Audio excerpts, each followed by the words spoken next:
Hello students, I am Aarti and I heartily welcome you all to my YouTube channel Aarti Education World. My dear students, इस video में हम आपकी 9th class की social science की worksheet number 87 पढ़ने वाले हैं, जिसकी डेट है 23 फरवरी 2021। प्यारे बच्चों, आज की इस वर्कशीट में हम लोकतांत्रिक राजनीति पढ़ेंगे और लोकतांत्रिक राजनीति में हमारा जो पाठ 3 है संविधान निर्माण, उसकी पुनरावृत्ति वर्कशीट करेंगे। तो इसमें करेंगे हम कुछ क्वेश्चन आंसर्स। कैसे दी गई है ये आज की आपकी वर्कशीट? पहले 5 प्रश्न दिए गए हैं आपके शॉर्ट आंसर टाइप, यानी कि जिसके आपको शॉर्ट में आंसर करने हैं। फिर आपका एक अनुच्छेद दिया गया है, अनुच्छेद को पढ़कर 2 प्रश्नों के उत्तर करने हैं। उसके बाद प्रश्न 7, 8, 9, 10 थोड़े से बड़े आंसर होंगे उसके आपके, उसको भी हम करेंगे। ठीक है, चलिए स्टार्ट करते हैं आज की worksheet. My dear students, if you are new on my channel तो प्लीज़ सब्सक्राइब द चैनल। अच्छा, पहला क्वेश्चन आपकी वर्कशीट में माय डियर स्टूडेंट्स दिया गया है, भारत में सभी धर्म समान हैं, इसलिए भारत को डैश राज्य कहते हैं।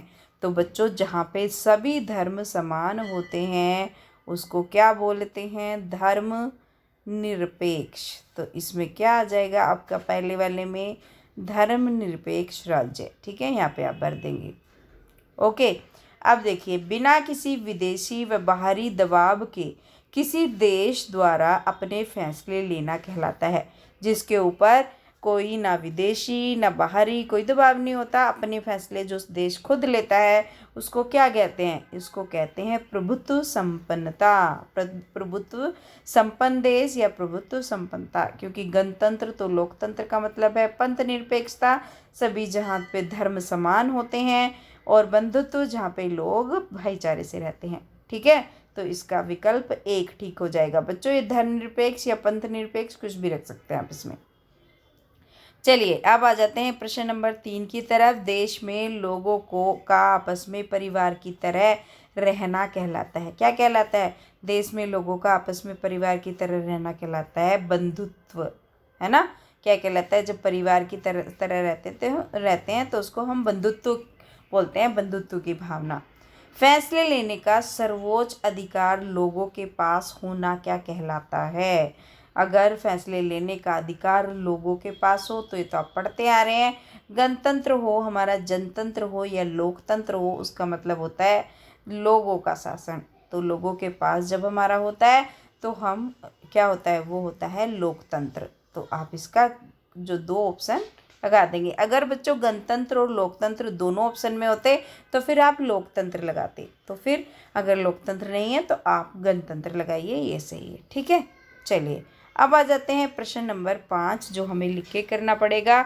समानता से आप क्या समझते हैं? तो इसका उत्तर आप देंगे समानता, यानी कि जो क्या होता है, इक्वेलिटी का अर्थ होता है किसी समाज की उस स्थिति से जिसमें उस समाज के सभी लोग समान, यानी कि अलग अलग नहीं, समान अधिकार हों जिनके, और समान प्रतिष्ठा रखते हों, मतलब एक जैसा स्टेटस, एक जैसे अधिकार। तो ये हो गया आपका समानता।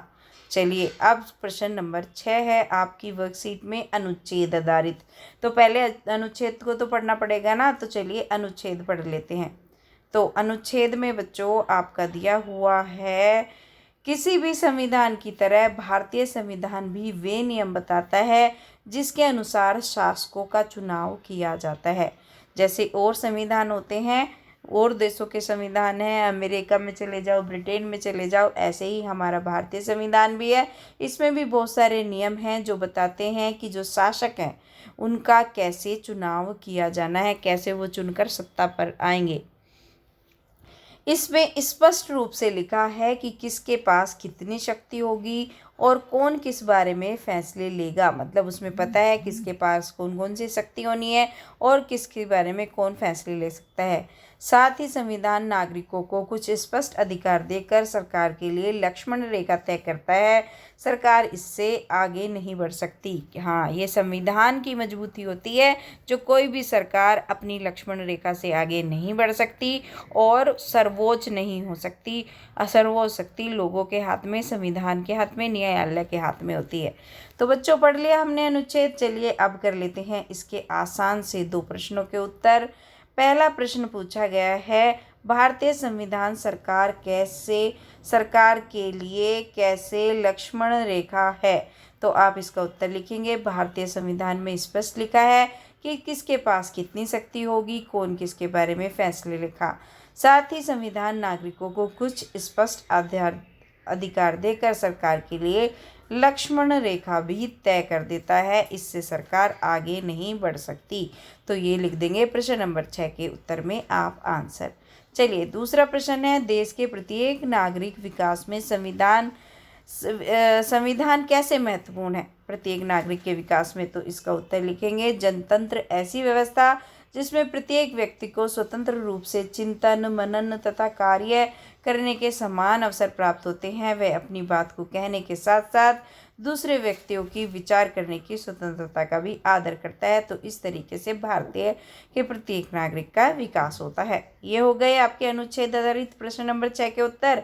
अब आ जाते हैं प्रश्न नंबर 7 पे, भारत पंथ निरपेक्ष राज्य क्यों कहलाता है। तो अभी तो हमने डिस्कस की, जिस राज्य का कोई अपना धर्म नहीं होता, कोई भी अपना धर्म मान सकता है, वो होता है पंथ निरपेक्ष। इस तरीके से लिख दीजिए आप, भारत में नागरिकों को किसी भी धर्म मानने की पूरी स्वतंत्रता है, लेकिन कोई धर्म आधिकारिक नहीं है कि यही लेना है, यही करना है, इसका ही प्रचार करना है। इसलिए भारत पंथ निरपेक्ष राज्य कहलाता है। ये हो गया आपका प्रश्न नंबर 7 का उत्तर सरल शब्दों में। चलिए अब आ जाते हैं अपने अगले प्रश्न की तरफ। अगला प्रश्न है, संविधान की प्रस्तावना में किन बुनियादी मूल्यों को दर्शाया गया है। तो इसका उत्तर लिखेंगे, संविधान में हमारा बंधुता, समानता, न्याय आदि मूल्यों को भारतीय संविधान की प्रस्तावना में सम्मिलित किया गया है। इसके अतिरिक्त सार्वभौमिक मताधिकार, धर्मनिरपेक्षता, प्रभुत्व संपन्नता आदि का प्रावधान भी संविधान में है। तो आप ये प्रश्न नंबर 8 के उत्तर में लिख देंगे। बच्चों अगर अभी तक वीडियो को लाइक नहीं करा है तो सारे बच्चे वीडियो को लाइक जरूर कर देंगे। ठीक है बच्चों, अब आ जाते हैं प्रश्न नंबर 9 पर। प्रश्न नंबर 9 पूछा गया है, भारत में समानता के बनाने में आप क्या योगदान देंगे। तो बच्चों इसका उत्तर आप इस तरीके से लिखें, भारत के सभी लोगों में समरसता, समान मातृत्व की भावना का निर्माण करें, जो धर्म, भाषा और प्रदेश, वर्ग पर आधारित सभी भेदभाव से परे हो। ऐसी प्रथाओं का त्याग करें जो स्त्रियों के सम्मान के विरुद्ध हो। तो समानता बनाने के लिए हमें ये सब उपाय करने की ज़रूरत है। चलिए अब आ जाते हैं प्रश्न नंबर 10 पर।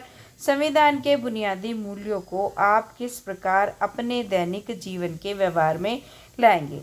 तो इसका उत्तर आपको इस तरीके से देना है, भारत के लोगों को जीवन के हर क्षेत्र में स्वतंत्रता है और उन्हें अपने जीवन से जुड़े सारे फैसले लेने का स्वाधिकार है। भारत का संविधान समानता पर आधारित है, जहाँ पर धर्म, जाति, वर्ग आदि के आधार पर किसी तरह का भेदभाव नहीं है। सभी धर्म जाति के लोगों के लिए समान कानूनी अधिकार प्राप्त है। यह है लोगों में भरोसा और सहयोग विकसित करता है। यह तथा अधिकारों और जिम्मेदारियों को तय करता है। तो ये लिख देंगे आप प्रश्न नंबर 10 के उत्तर में। तो बच्चों हो गई आपकी आज की वर्कशीट, जो आपकी रिवीजन वर्कशीट थी। आशा करती हूँ वीडियो आपके लिए सहयोग देने वाली, आपको सहयोग देगी, आपकी वर्कशीट सोल्व करने में आपकी मदद करेगी, मददगार रहेगी आपकी वर्कशीट सोल्व करने में, और आपके जो एग्जामिनेशन यानी कि परीक्षा में लाभदायक भी रहेगी।